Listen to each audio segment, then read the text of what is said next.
bien trois grandes libertés fondamentales qui marquent la vie de Jésus, mais elles ne sont pas exhaustives. Il est libre par rapport à sa famille, il est libre par rapport à la religion, et il est libre par rapport à la loi. Et naturellement, il propose ces chemins de liberté à ses disciples. Il est libre par rapport à sa famille. L'Évangile raconte cette scène étonnante où Marie et ses frères viennent pour le chercher, pour le ramener à la maison et à la raison, car ils trouvent qu'il a perdu la tête. Et lui dit, au moment où on lui dit « ta mère et tes frères sont dehors », qui te demande, lui répond « qui est ma mère et qui sont mes frères ?» La distance entre Jésus et sa famille est prise. Le christianisme descend d'ailleurs, à la différence de l'islam, échappera de justesse, mais échappera au pouvoir de la famille. Cette liberté fondamentale fait partie de son enseignement. Personne ne peut être mon disciple s'il ne renonce à son père, à sa mère, à sa femme, à son mari, à ses enfants. Et cela ne s'adresse pas qu'à quelques personnes qui auraient fait le choix du célibat pour vivre la suite du Christ. Mais c'est proposé à tout disciple. Ce premier renoncement s'accompagne d'une promesse. Personne n'aura renoncé, qu'ils ne reçoivent dès cette vie des frères et des sœurs.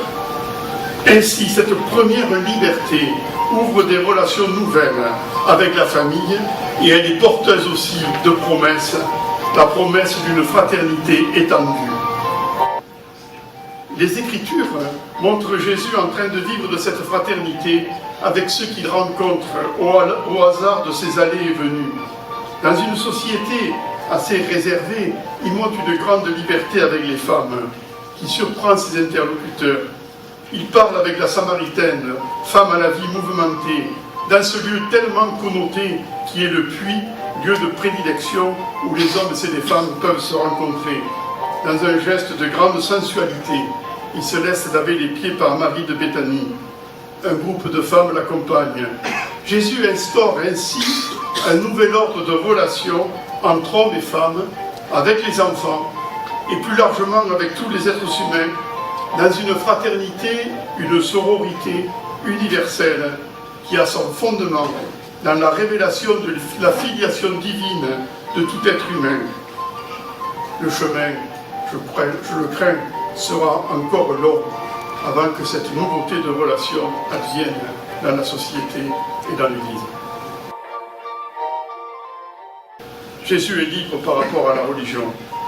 Cela peut surprendre de dire cela de quelqu'un qui, s'il n'est pas le fondateur, est au moins le fondement d'une religion nouvelle. Jésus opérera une véritable révolution religieuse, déclarant que le temple véritable, c'est son corps, et donc le corps de tout homme, car chacun est membre de son corps, comme le dit l'apôtre Paul. Ce faisant, il désacralise tous les lieux sacrés et il sacralise l'homme. Nous n'avons pas fini de comprendre, d'accueillir et de vivre de ce message. Cette liberté-là inquiète les hommes religieux. Elle inquiète toujours les hommes religieux. Ils décident de l'éliminer, la liberté à un prix. Jésus est libre par rapport à la loi. Il transgresse la sacro-sainte loi du sabbat. Il n'agit pas en anarchiste, comme quelqu'un qui ferait ce que bon lui semble au gré de ses envies passagères, mais il se comporte comme quelqu'un qui a des raisons supérieures, des critères supérieurs de jugement des situations. Il enseigne ainsi que l'amour et la miséricorde envers les personnes ont toujours le dernier mot sur tous les commandements, fussent-ils divins. Ce message dérange, on le voit bien même dans l'actualité vive de la vie de l'Église. L'apôtre Paul fera une expérience cuisante.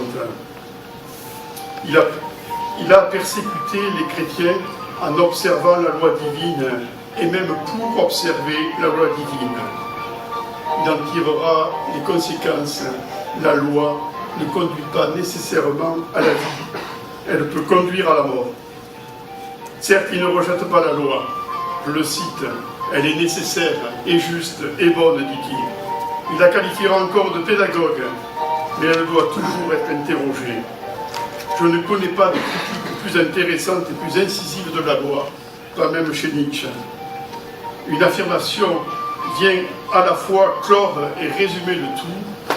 Aucun homme n'est sauvé par l'observance de la loi.